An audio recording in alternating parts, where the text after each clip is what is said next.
بسم اللہ الرحمن الرحیم۔ السلام علیکم ورحمۃ اللہ وبرکاتہ۔ 7 آسمانوں کے نام اور رنگ کیا ہیں اور ان میں کیا ہوتا ہے؟ سورہ بقرہ کی آیت نمبر 29 میں اللہ رب العزت نے فرمایا کہ وَاللَّذِی خَلَقَ لَکُم مَا فِی الْأَرْضِ جَمِیعًا ثُمَّ اسْتَوَىٰ إِلَى السَّمَاءِ فَسَوَّاهُنَّ 7 سماوات وَهُوَ بِكُلِّ شَیْءٍ عَلِیمٌ۔ ترجمہ: وہی تو ہے جس نے جو کچھ زمین میں ہے سب تمہارے لیے بنایا، پھر اس نے آسمان کے بنانے کا قصد فرمایا تو ٹھیک 7 آسمان بنائے اور وہ ہر شے کو خوب علم رکھتا ہے۔ پہلے آسمان کا نام رقیہ ہے اور یہ دودھ سے بھی زیادہ سفید ہے۔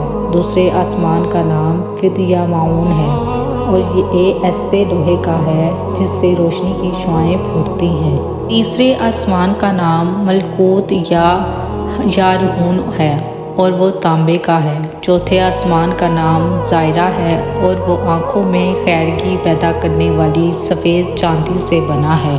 پانچویں آسمان کا نام مزینہ یا مسحرہ ہے اور وہ سرخ سونے کا ہے۔ چھٹے آسمان کا نام خالصہ ہے اور وہ چمکدار موتیوں سے بنایا گیا ہے۔ ساتویں آسمان کا نام لامیہ یا دامیہ ہے اور وہ سرخ یاقوت کا ہے اور اسی میں بیت المعمور ہے۔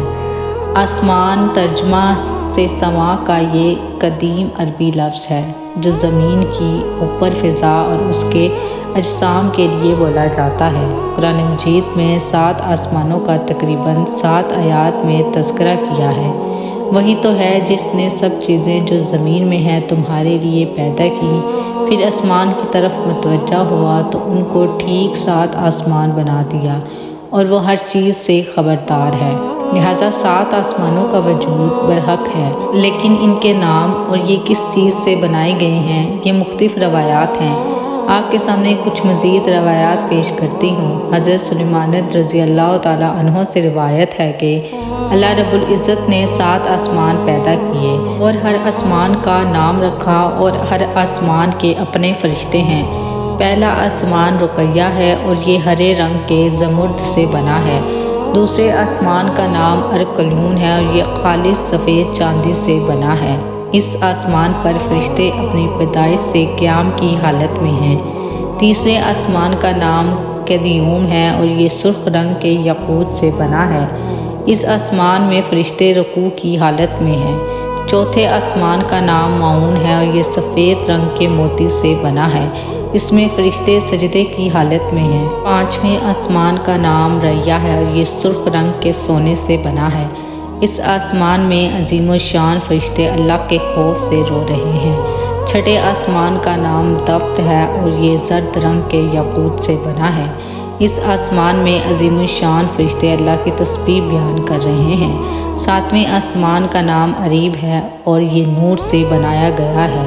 قرآن مجید میں جس طرح 7 آسمانوں کا ذکر ہے اسی طرح 7 زمینوں کا بھی ذکر ہے۔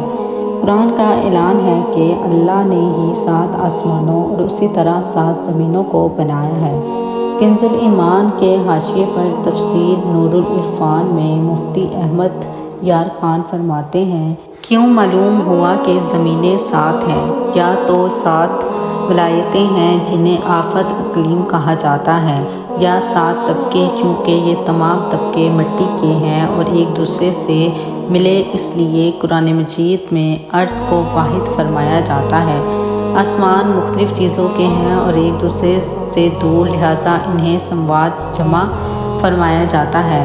تیسرا اور قرآن کے حاشیے پر حافظ عتیق الرحمن گیلانی فرماتے ہیں، لغوی طور پر یہ سما اور عرض اسمائے نسبیہ ہیں، یعنی بلندی کا نام سما اور پستی کا نام عرض۔ گویا اس لحاظ سے پہلا آسمان دوسرے آسمان کے لحاظ سے عرض ہوا۔ اسی طرح 7 آسمانوں کی طرح زمینیں بھی 7 ہیں۔ اس لیے اصلاً صورت یہی ہے کہ اس پر ایمان لائیں اور یقین کریں کہ زمینیں بھی آسمانوں کی طرح 7 ہیں اور سب کو اللہ رب العزت نے اپنی قدرت کاملہ سے پیدا فرمایا ہے۔ تفہیم القرآن میں مولانا مودودی تحریر فرماتے ہیں، مطلب یہ کہ جیسے متعدد آسمان اس نے بنائے ہیں، ویسے ہی متعدد زمینیں بھی بنائی ہیں، اور زمین کی قسم کا مطلب ہے کہ یہ زمین جس پر انسان رہتے ہیں اپنی موجودات کے لیے فرش اور گہوارہ بنی ہوئی ہے۔ اسی طرح اللہ رب العزت نے کائنات میں اور بھی زمینیں تیار کر رکھی ہیں جو اپنی اپنی آبادیوں کے لیے فرش اور گہوارہ ہیں۔ ممکن ہے کہ یہ زمینیں 7 سے زیادہ ہوں، اسی طرح آسمان صرف 7 ہی نہ ہوں۔ یہ بات قابل ذکر ہے کہ امریکہ میں حال ہی میں ٹون کارپوریشن نے فلکی مشاہدات سے اندازہ لگایا کہ زمین جس کہکشاں میں واقع ہے صرف اس کے اندر تقریباً 40 کروڑ ایسے سیارے پائے جاتے ہیں جن کے طبعی حالات ہماری زمین سے بہت کچھ ملتے جلتے ہیں، اور امکان ہے کہ ان کے اندر بھی جاندار مخلوق آباد ہو۔ موضوع القرآن میں مولانا شبیر احمد عثمانی لکھتے ہیں، یعنی زمینیں بھی 7 پیدا کیں جیسا کہ ترمذی وغیرہ کی احادیث میں ہے۔ ان میں احتمال ہے کہ نظر نہ آتی ہوں اور احتمال ہے کہ نظر آتی ہوں، مگر لوگ ان کو کواکب سمجھتے ہوں، جیسا کہ مریخ وغیرہ کی نسبت آج کل حکمہ یورپ کا گمان ہے کہ اس میں پہاڑ، دریا اور آبادیاں موجود ہیں۔ فرماتے ہیں یہ کائنات اس آسمان اور اس زمین تک محدود نہیں، بلکہ یہ پہلا آسمان ہے جسے ہم اپنے اوپر دیکھ رہے ہیں۔ اس طرح 7 آسمان اللہ تعالیٰ نے بنائے ہیں، اور جس طرح آسمانی دنیا کے نیچے زمین ہے اسی طرح دوسرے آسمانوں کے نیچے بھی زمینیں ہیں، لیکن یہ زمینیں ہماری زمین سے کافی مختلف ہیں، اور سائنس کی رسائی اس ہول سے باہر نہیں ہے جس میں ہم رہتے ہیں، یعنی یہ زمین اور اس کے اوپر کا پہلا آسمان۔ مرغی کا چوزا جب تک کھول انڈے کے اندر رہتا ہے اس کے لیے دنیا وہی ہوتی ہے، جب وہ اس ہول سے باہر آتا ہے تو وہ وسیع دنیا میں آنکھیں کھولتا ہے۔ اسی طرح ہم زمین اور اس کے ہول میں ہیں، لیکن اللہ کی کائنات اس حد تک محدود نہیں ہے۔ اللہ نے ہم پر اس راز کا انکشاف کیا ہے کہ وہ نہایت وسیع ہے۔ یکے بعد دیگرے ایسے 7 عالم ہیں۔ احادیث سے اس کا مطلب یہ معلوم ہوتا ہے کہ آسمانوں کی طرح زمینیں بھی 7 ہیں، البتہ ان کی کوئی تفسیر قرآن و حدیث سے نہیں بتائی۔ یہ زمینیں 7 تہ بہ تہ ہیں یا ان کے درمیان فاصلہ ہے، اور اگر فاصلہ ہے تو وہ کہاں واقع ہے؟ کائنات کی بے شمار چیزیں ایسی ہیں جن تک ابھی انسان کے علم کی رسائی نہیں ہوئی۔ اللہ رب العزت ہی ان کی حقیقت جانتا ہے، اور قرآن کے مقصد کے لیے یہ ساری تفصیلات جاننا ضروری بھی نہیں ہے۔ اسی امید کے ساتھ مجھے دیجیے اجازت کہ آپ کو ہماری ویڈیو پسند آئی ہوگی، اور اگر آپ کو ہماری ویڈیو پسند آئی تو ہمارے چینل کو ضرور سبسکرائب کریں اور بیل آئیکن کے بٹن کو بھی دبا دیجیے تاکہ ہر نئی آنے والی ویڈیو آپ لوگوں تک پہنچ سکے۔ اسی کے ساتھ میں آپ لوگوں سے اجازت چاہتی ہوں کہ زندگی نے وفا کی تو اگلی بار ایک نئی معلوماتی ویڈیو لے کر آپ کی خدمت میں حاضر ہوں گی۔